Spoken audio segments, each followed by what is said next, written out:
Good morning, everyone. I'm Susan Demas, executive editor of Lincoln Square, and joining me, as always, is Lisa Senecal, our founding editor of Lincoln Square. Morning, Good everybody. morning. Morning, Susan. Great. Well, we have a really busy week coming up on Lincoln Square that we're looking forward to telling you about. You've probably seen that Jim Acosta, formerly of CNN, will be joining the strategy session tomorrow night at 5 o'clock. And usually those are just for our paid subscribers, but we are opening up to everyone because we know this will be a great discussion.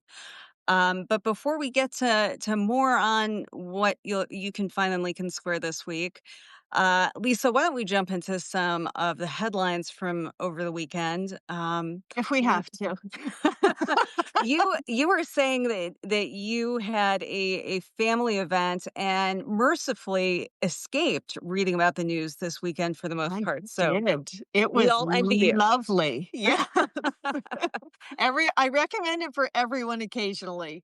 Totally Yes. unplug, and enjoy whatever makes you happy, and then get a little bit of energy back by doing things that do feed your soul, and then you come back to it fresh, which I'm actually feeling prepared to do today. So it was a well spent weekend. Oh, good. Good. I don't think that Donald Trump had as much fun this weekend as you did.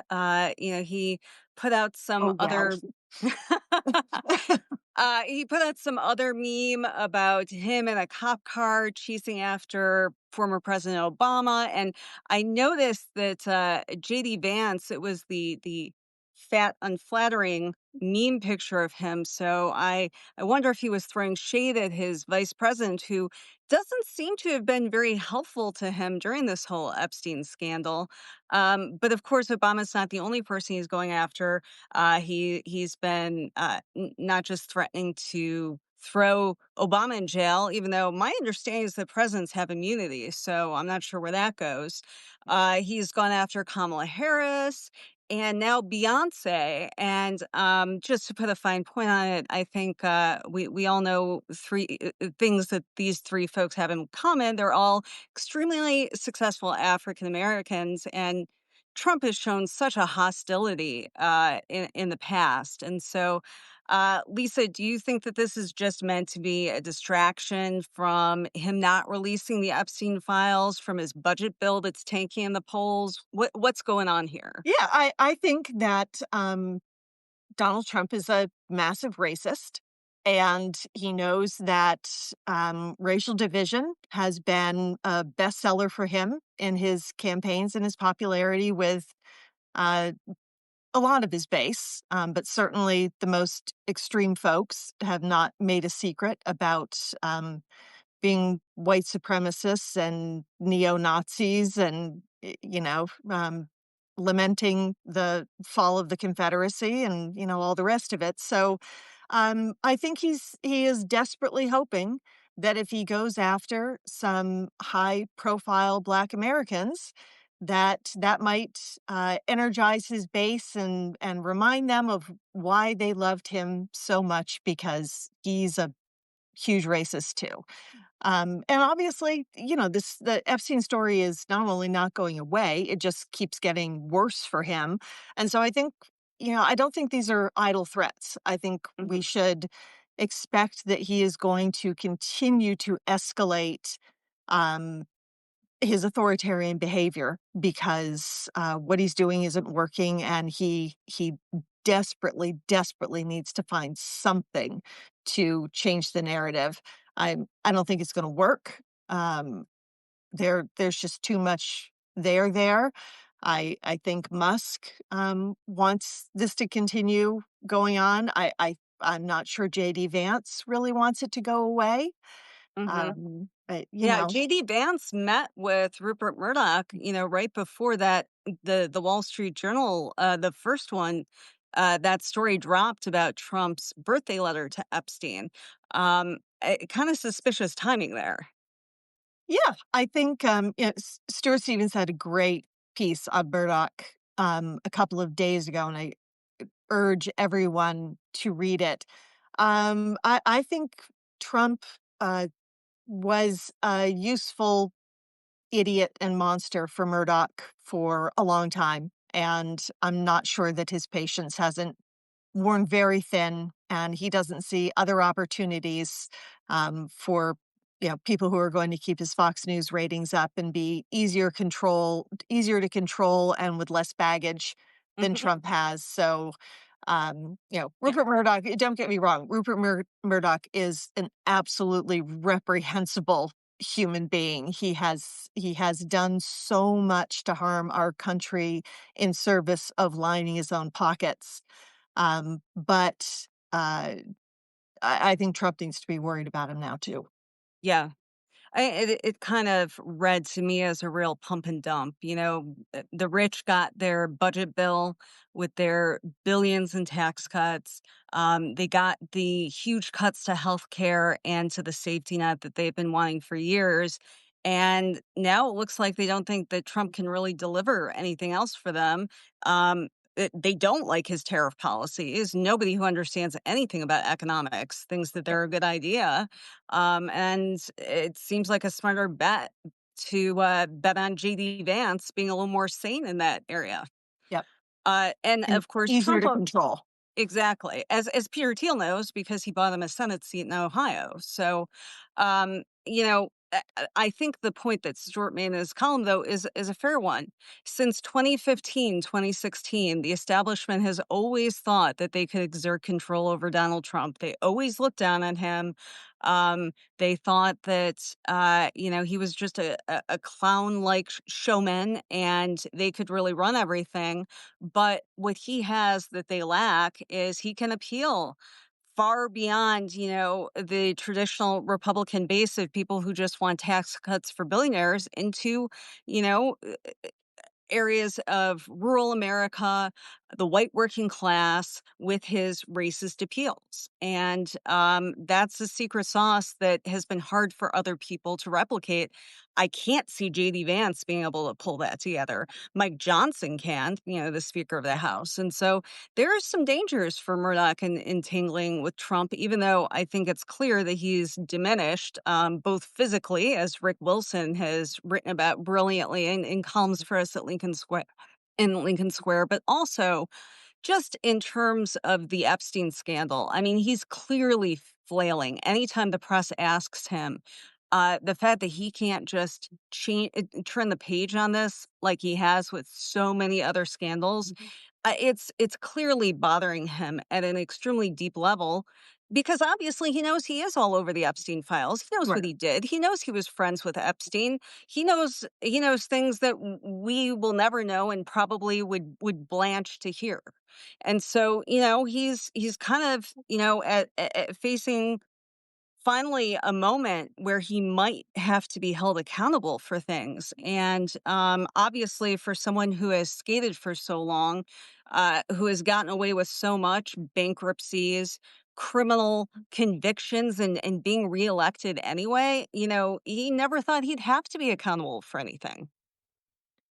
Yeah, I am not sure beyond, losing the support of his base, he will be ever legally held accountable for anything, but I think for Trump at this stage in his life, any tiny, possibility that all of the criminal and civil cases could come back, and that's what he could be facing in a couple of years, really terrifies him. He does not want to spend, the last whatever portion of his life, Hmm. either in prison or being dragged into court Yeah. over and over and over again, the way he was before he won the presidency back.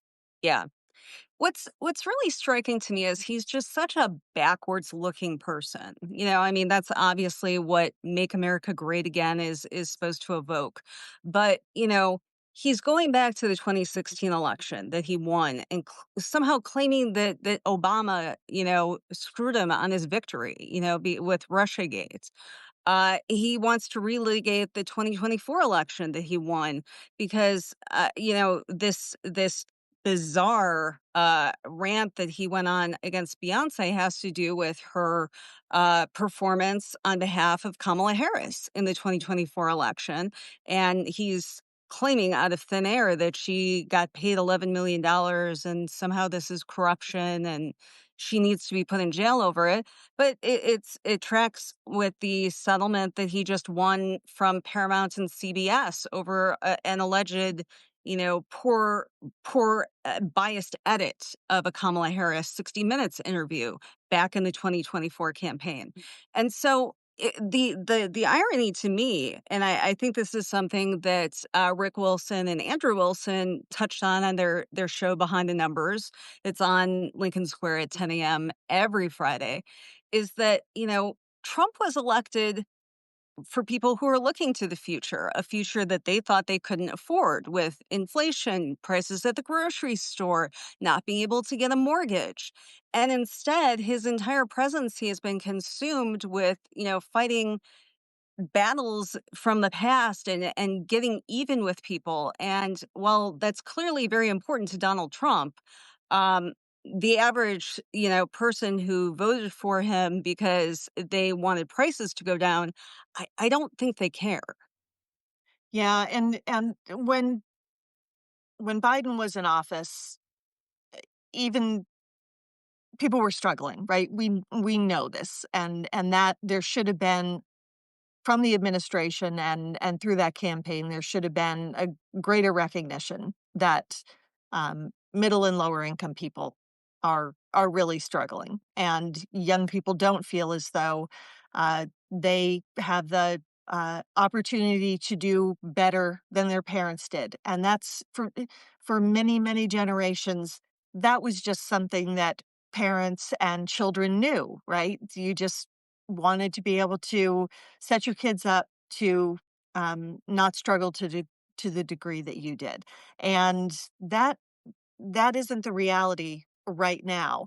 And when Biden was president, he could blame it on Biden, but Mhm. now he is president, and as his presidency goes on, it become maybe at the beginning he could say when the stock market went down one day, well, that's Biden's stock market, and then, 2 days later when it went up, it's Trump's stock market. Well, all of the economics are going to be Trump's, and, interest rates are not coming down because inflation is going up. What he is doing with his, immigration raids and deportations is going to continue to drive, the cost of things in our grocery stores, higher and higher, and we're not doing he did things in the big ugly bill that are going to really increase people's energy costs, and those are things that you can't pretend aren't happening because people are feeling it. They're making very difficult decisions, and my god, set aside the decisions that people who are going to be kicked off Medicaid are going to have to make, especially because a lot of those people also receive SNAP benefits, which they're going to lose. So Right. we're going to have to And a lot of decide these the very people have children, yes. and Yeah. their child poverty is going to skyrocket. Yeah. And, I truly believe that Trump does not care at all about children living in poverty beyond how it might affect him politically. He doesn't care if kids are going hungry. If he did, we would see him taking action and putting pressure on Netanyahu with what's happening in Gaza. It is an absolute, it is beyond tragedy. It is because It's a it's man-made man-made, tragedy. right? Yeah, like we can look at floods and fires and know that if we had done things differently with the climate over a long period of time that we could have impacted that. That's not Gaza. This is something in very real time we could address. And I was listening to interviews with a couple of doctors last week, and they're starting to say we're on the cusp of it being too late.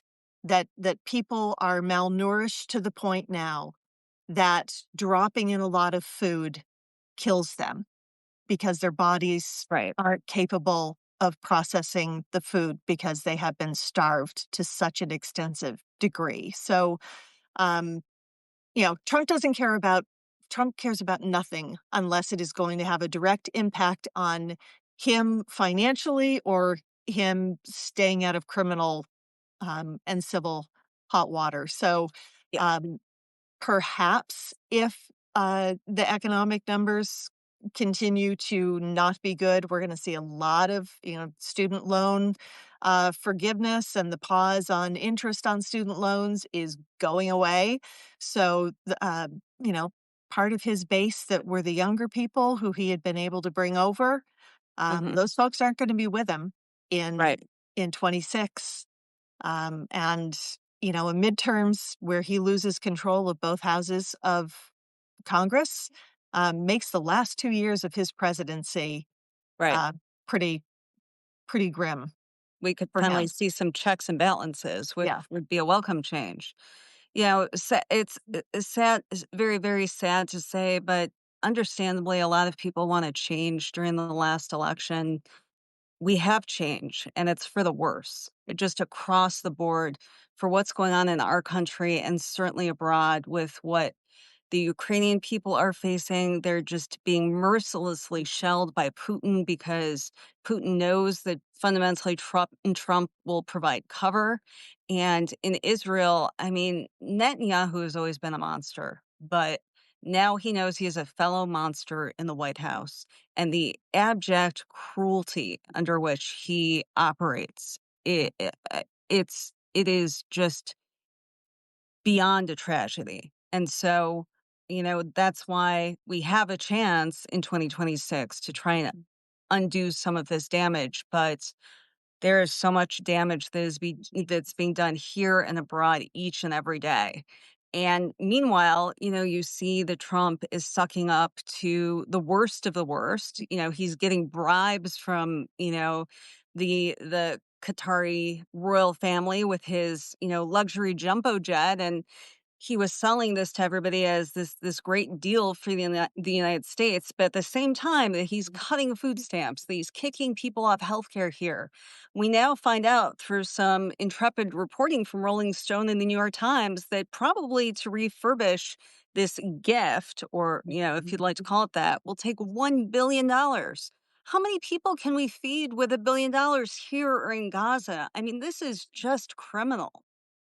Yeah, I mean, we know this from the security issues of accepting gifts from foreign countries that we had this happen with embassies, right? You cannot have the embassy in a adversarial country build your embassy for you and say, okay, guys, it's ready to move in. You don't have to do a thing. Please Mhm. don't start searching for all the intelligence gathering devices we have built into your infrastructure. That's the same thing that is happening with this jumbo jet. And it's going to have to be stripped down to bare metal and rebuilt again, which I can't believe is less expensive than just building the damn thing ourselves. Right, And you'll never be able to be completely confident that you got everything, that right, there wasn't something that you missed that is still going to, um, not have this be a giant spy plane that the president of the United States and other, cabinet level secretaries, are gonna be, and, dignitaries from foreign governments and masters of industry. These people all end up in this plane, and Trump is more than happy. I don't believe that he is the one pushing that this needs to be uh, refurbished. This is the intelligence community right. that will be pushing this. I don't think Trump Right. cares if No, they're this is listening in. No, this is someone who tweets off his personal iPhone. Yeah, National security is not really a priority for him unless it was, a cudgel to use against Hillary Clinton in yeah. 2016 with her emails, which, like so many scandals before Trump, looks quaint compared to all of his scandals with, the private signal chats with his Secretary of Defense Hegseth and looping in, an Atlantic editor, so they Well, could they've been see. using personal email Right. accounts, I mean, for high level Defense Right. Department discussions. So, Yes. the security is not No. Trump has never, unless there is a way that he is going to benefit from it financially, he does not care about security risks. And Mar-a-Lago is just a breeding ground, as we've found from, some reporting, and how much do we not know, with Chinese spies that have been able to infiltrate, and, all of the documents that were found in his bathroom there. And of course, that's yet another case that, we don't get to find out exactly what Trump did during Yeah. his first Thank you, term. thank you, Eileen Cannon. Right, the judge in that case, but, thank you, Supreme Court, for saying that he's immune for basically anything that he did during that term, which certainly has emboldened him during this term. That's kind of the defining, uh, that kind of defines his presidency. Nobody can stop me, and the Supreme Court over and over again has told him that they can't. And I'm really looking forward to hearing from one of the most prominent legal Trump critics out there, Liz Oyer. She'll be on Lincoln Square this week. She's a former pardon attorney. She is a whistleblower. She has a really unique perspective into Trump's Department of Justice. And so she will be joining us on Thursday. And with as much has been going on with his DOJ and the courts, I don't think we'll have any shortage of things to talk with her about. Yeah, Liz Oyer is amazing. For people who aren't familiar with her or following her on her social media accounts, and she has a Substack now. She was the DOJ pardon attorney when Trump started his request for pardoning all of the J6 criminals, and she was willing to sacrifice her career at the Department of Justice and stand up to Trump and say, "I'm not gonna do this. I'm not gonna go along with pardoning these people who, committed crimes, were properly adjudicated, and they are serving time, many of them for violent felonies." And she walked away from the department, or he fired her, but, she was, in complete defiance of the criminal activity, or at least condoning criminal activity that Trump wanted her to rubber stamp, and she has been a very vocal opponent, and speaking out at, all of these things come at personal risk, and I just have so much respect Mhm. and admiration for people who are courageous enough and willing to sacrifice a career to do the right thing. She should inspire many, many more people to do the same thing. Right. And I would invite everyone to check out our latest winners and losers that our executive producer, Sam Astronaut, writes for us every week.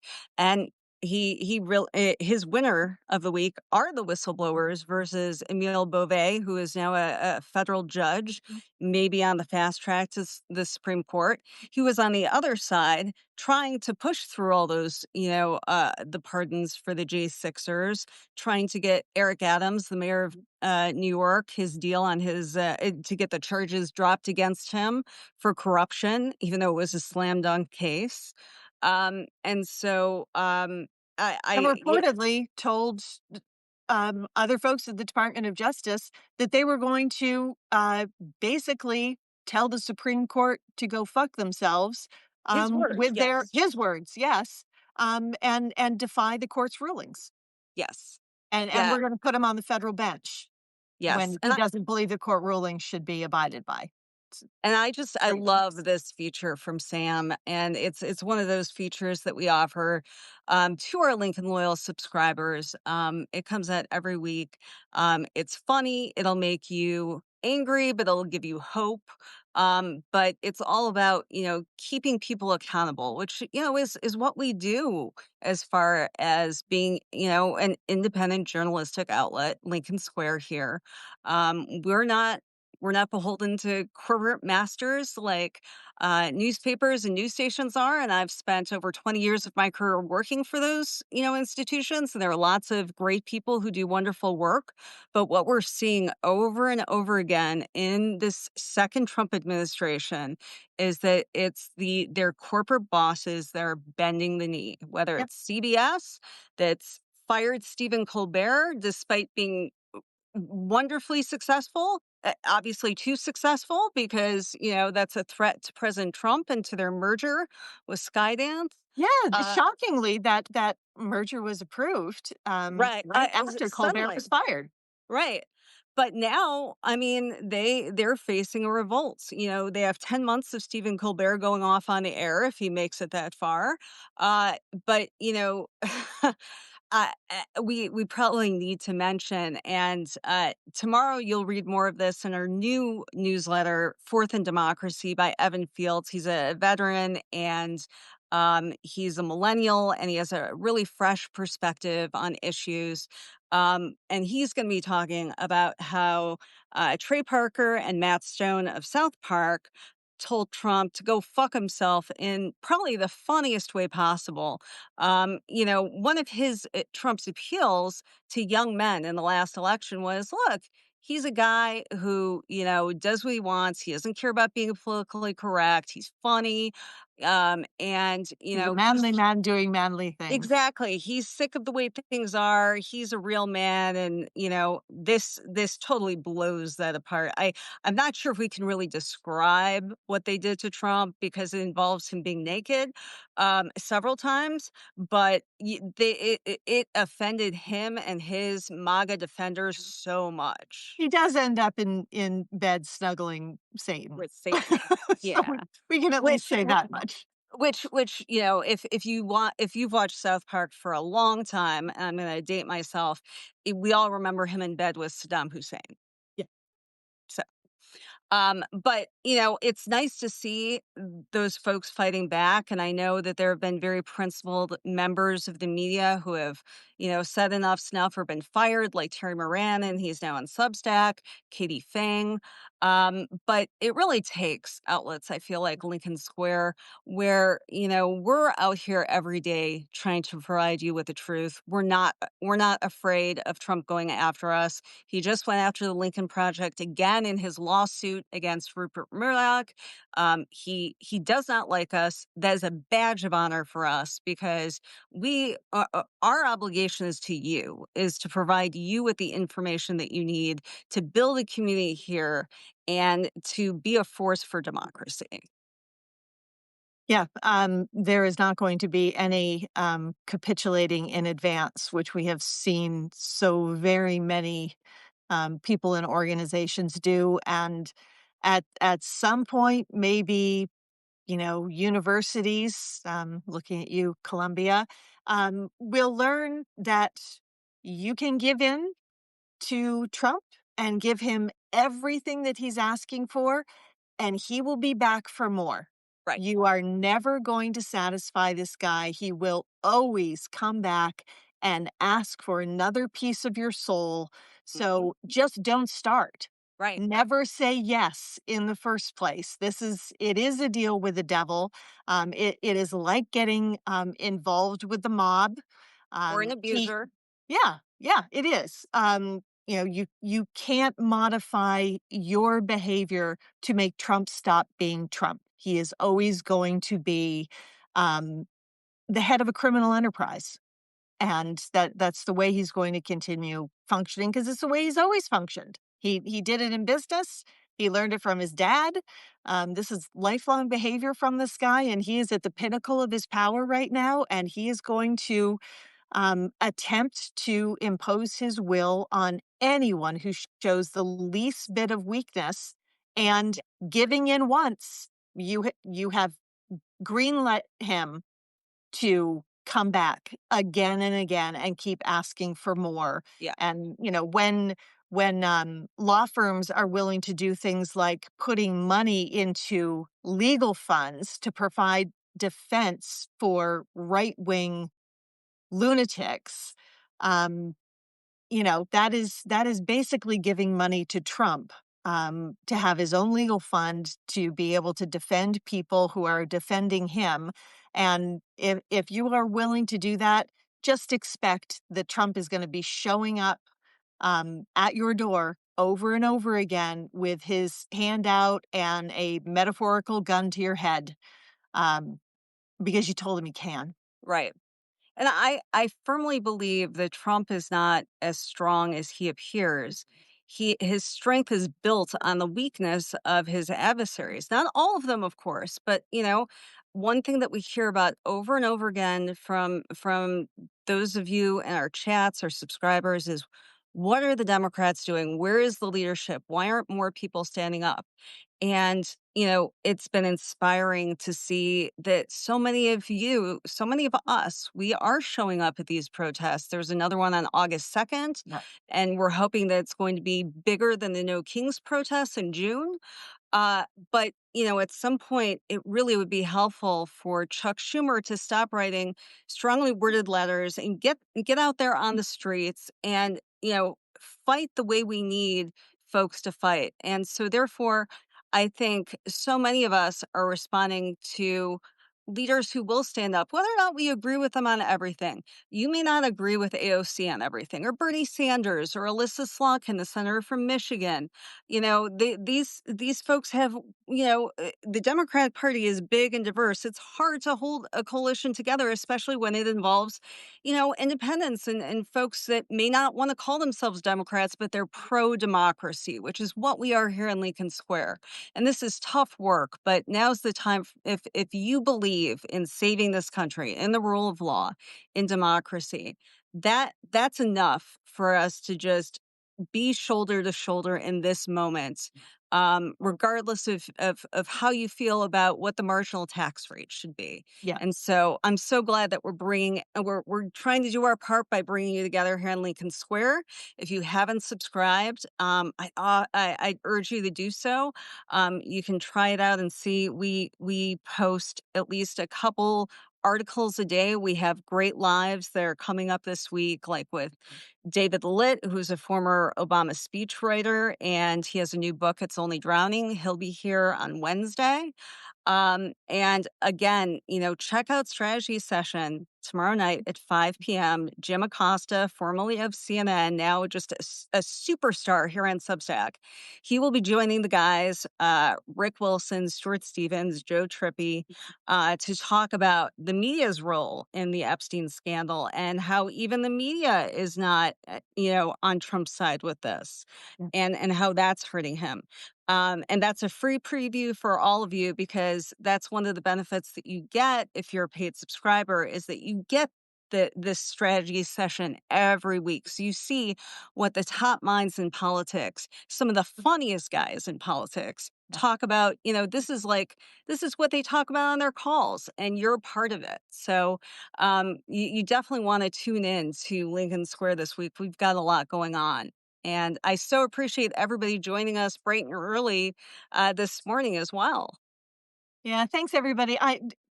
Going back to what you said, Susan, about people always asking, what are the Democrats doing?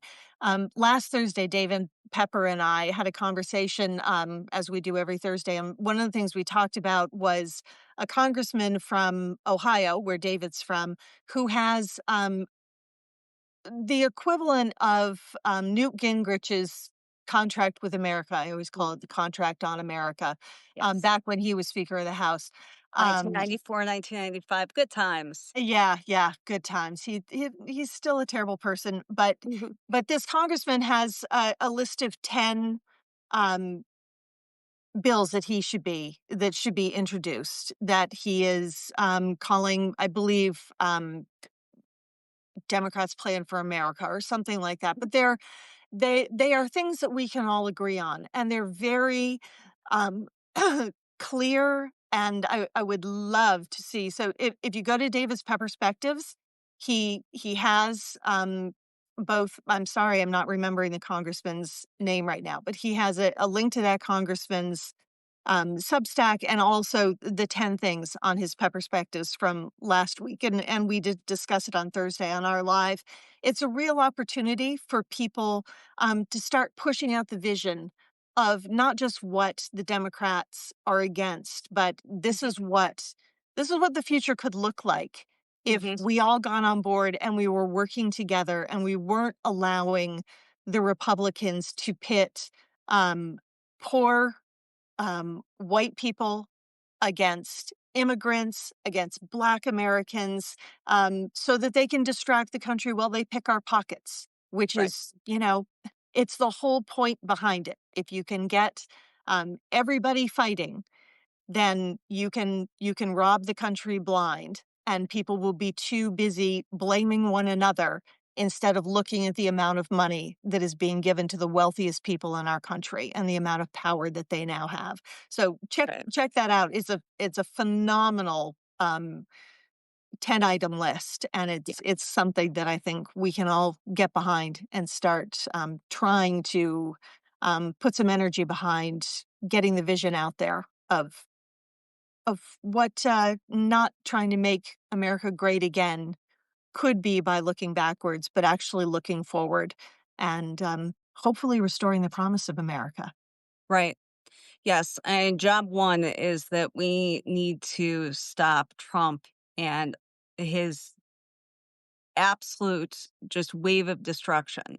But then, if Democrats are able to make some significant gains in 26, take over the House, take over the Senate, and not just that, on the way down, because what happens in your state houses is extremely important. What happens at the local level is important, and these are levels that MAGA is playing on. They care about who's on your school board, and a lot of those elections are up this year. And so, even though you can't, unless you're probably in a special election state, you probably aren't going to be able to vote for a new member of Congress this year, but you can vote for who's maybe on your city council or who's on your school board. And let me tell you, there are well-funded MAGA candidates that are looking to make gains this year, and so this is a great place to start. But we need to be focused on how we can rebuild, because a lot of things weren't working. We wouldn't have Donald Trump if things were working well. So we need to have the vision of how to make things better, and not just preserving our democracy, but making things better. And to me, that is the promise of America. It's messy, it's painful, but I've always had the faith that we can work together and improve on the vision that our founders had back in 1776. And I still believe that today. And I know that all of you do too. And so, I'll just do one quick plug. Lisa and David are back 9 o'clock on Thursdays. They will have another great discussion. I know J.D. Vance, I think, is traveling back to the mothership in Ohio. So I'm sure David will have plenty to say about that. You will. Trying to sell the MAGA murder budget, which is not popular even with Republicans. So good luck to JD on that. Um, and thank you, all of you, for tuning in. We'll look forward to seeing you, especially tomorrow night with our strategy session. And next week when we, greet you bright and early on Monday morning. Thanks, everybody. Thank you. Thanks, Susan.